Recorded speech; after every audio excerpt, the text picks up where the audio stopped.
Napanood nyo na ba ito?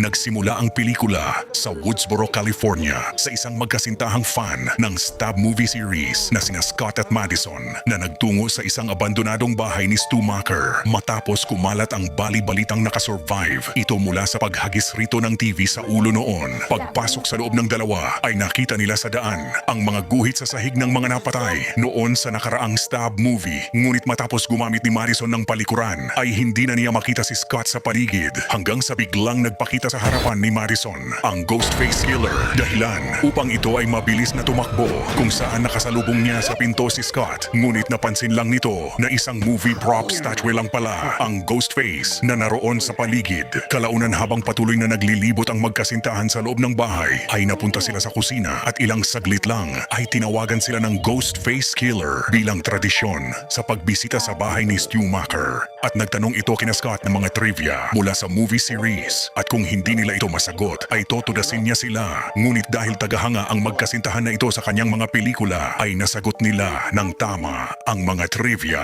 At pagkatapos ay lumabas muna saglit si Scott upang magbawas. Ngunit biglang tinawagan si Madison ng Ghostface sa kanyang cellphone at pinagbantaan siya nito pero inakala nito na si Scott lang ang tumatawag sa kanya. At ilang saglit lang ay hinanap muli ni Madison ang kanyang nobyo sa bahay. Ngunit labis itong nagulat ng prinank siya ni Scott sa pamamagitan ng pagsuot nito ng Ghostface costume. Subalit ang tunay na Ghostface ay nagpapanggap lang pala na estatwa sa may sulok kung saan mabilis na tinagpos nito si Scott at pagkatapos ay inatake naman si Madison ng killer. Ngunit matapang na kinalaban ng babaye ang killer hanggang sa maitulak niya ito mula sa itaas ng hagdan at nagawang makakapit sa isang chandelier. Subalit hindi nagtagal ay nakabitaw ito sa chandelier at tuluyang nahulog habang nakaabang naman ang killer sa ibaba dahilan upang ito ay natuhog kaya't agaran ng sinimulan ng baluga na sunugin ang buong bahay sa pamamagitan ng pagsaboy nito ng gas at agaran ng lumabas sa bahay. Sa kasalukuyan habang nasa loob ng kwarto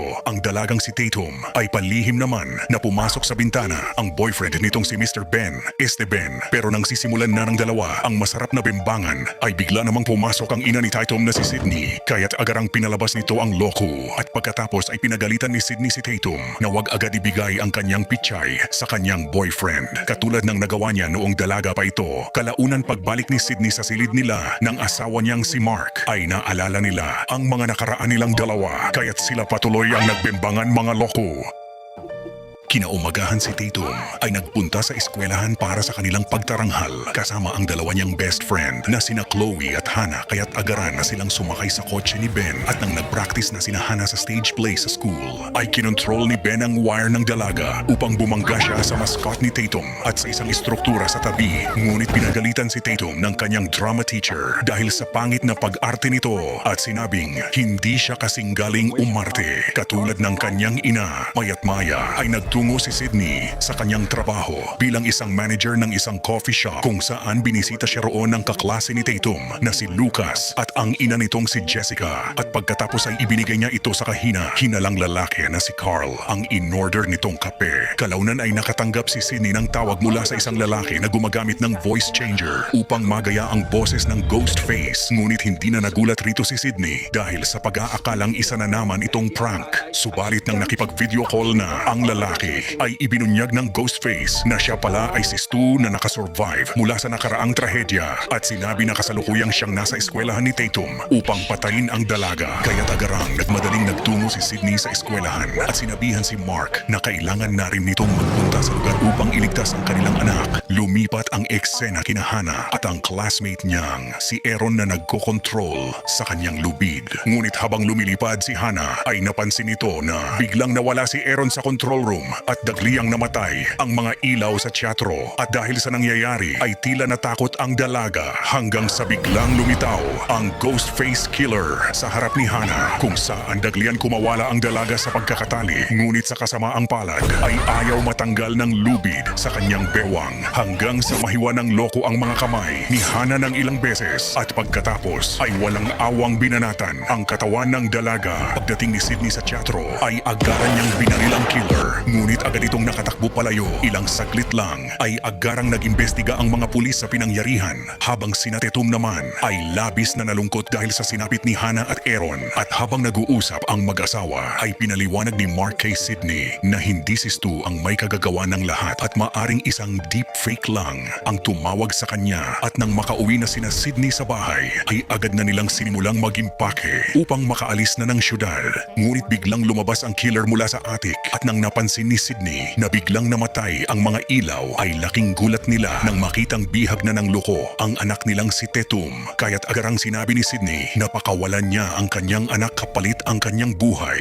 At nang binitawan na ng killer ang dalaga ay matapang na kinalaban ito ni Mark at nagsabunutan. Ngunit kalaunan ay nahulog si Mark sa hagdan dahilan upang nawalan ito ng malay. Ngunit bago maabutan ang mag-ina ng Ghostface ay nagmadali silang nagtago sa safe room at pagkatapos ay dumaan ang mga ito sa loob ng pader. Subalit agad na napansin ng Ghostface na nasa likod lang nito sina Sydney kaya't agaran niyang pinagsasaksak ang naturang pader. Ngunit nagawa namang mapalo ni Sydney ng baseball bat ang kutsilyo ng loko dahilan upang hindi na niya ito mabunot. At nang nagkamalay na si Mark ay matapang niya muling nilabanan ang Ghostface sa labas ng bahay habang sina Sydney naman ay lumabas sa likod. Hanggang sa hindi nagtagal ay nagawang maitulak ni Mark sa kalsada ang loko at biglang nasagasaan ito ng van ng reporter na nagngangalang Gail Weathers. Dahil sa pagkakaligtas nila Sydney ay labis itong natuwa ng muli silang magkita ng kaibigan.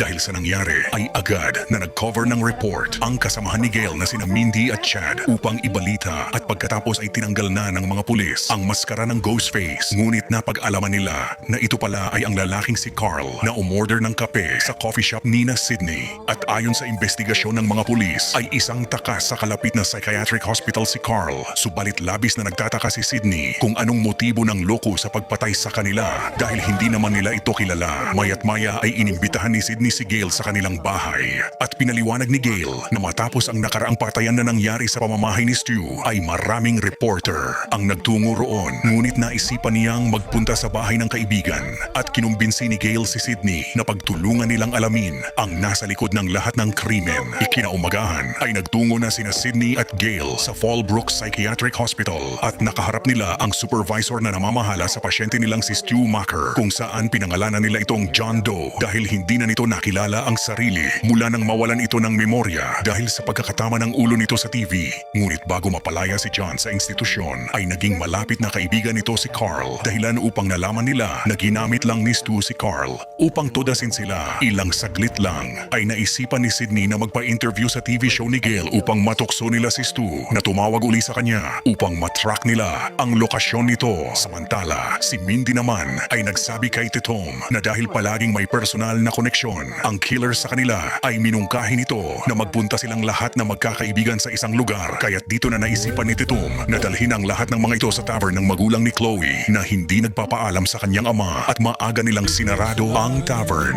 Dahilan upang pinaghahanap siya ni Mark sa kanilang bahay hanggang sa mapunta ito sa ginagawang grahe sa kanilang bahay. Subalit biglang lumabas ang isa na namang Ghostface at mabilis na inatake nito si Mark at pinagsasaksak ito ng loko ng ilang beses.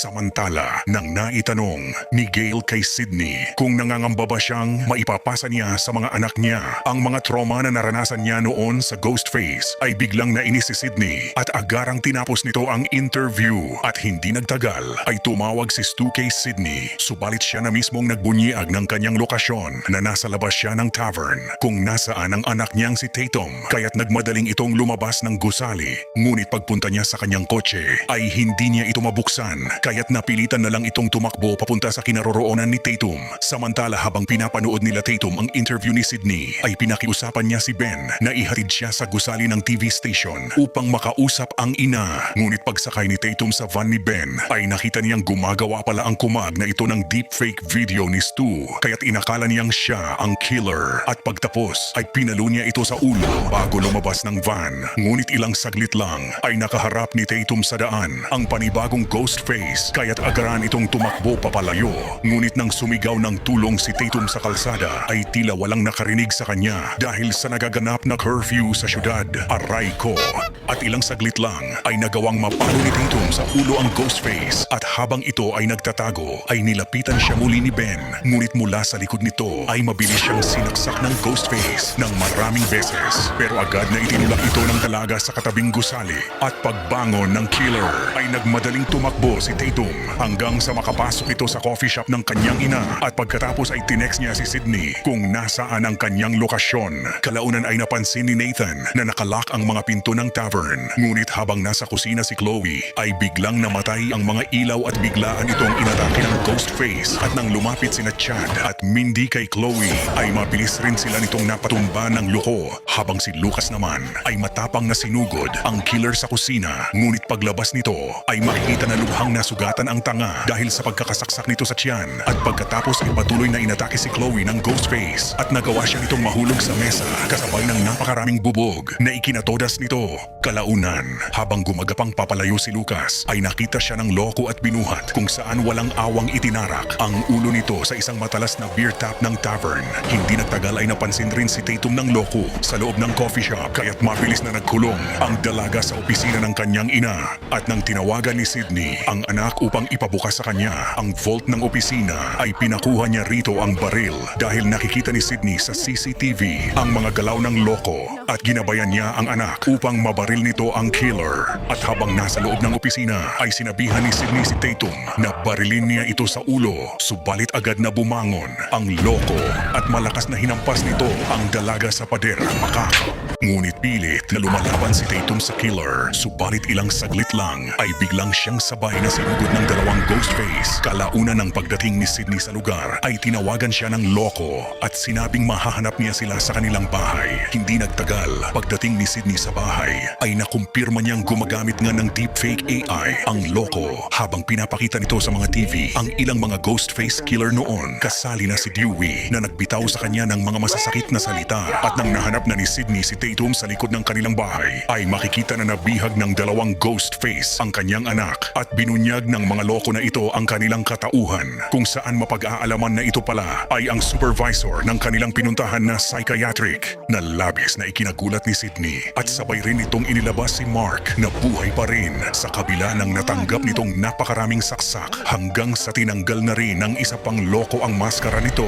At dito nalaman na ito pala ay ang kapitbahay nilang si Jessica na mas lalo pang ikinashock ni Sydney. At dahil sa kuryosidad kung bakit nila ginagawa ang mga krimen sa kanyang pamilya ay pinaliwanag ni Jessica na dahil nagtagumpay si Sydney na protektahan ang sarili mula sa mga nagtangkang pumatay sa kanya noon ay na-inspire ang kumag na maging palaban hanggang sa nagawang mapatay ni Jessica ang abusadong nitong asawa. At kanina lang ay pati ang kanyang anak na si Lucas. At nang napunta si Jessica sa Fullbrook Institution ay doon niya nakilala ang supervisor at si Carl. Ngunit ngayon ay plano ni Jessica na si Tatum na ang magiging panibagong huling babae katulad sa Stab movies dahil ipaparanas niya rin sa dalaga ang mga matitinding nangyayari kay Sydney noon. At habang napatuloy na nagtutumalak ang dalawa ay ginamit ni Mark ang naitago niyang patalim upang tanggalin ang gapos ni Tatum sa mga paa. At nang inatake ni Tatum si Jessica ay mabilis na binaril ni Sydney ang supervisor sa ulo habang nakatakbo naman papalayo si Jessica. Kaya't agaran nilang sinundan ang bruha sa loob ng kanilang bahay at ilang saglit lang ay biglang siyang inatake nito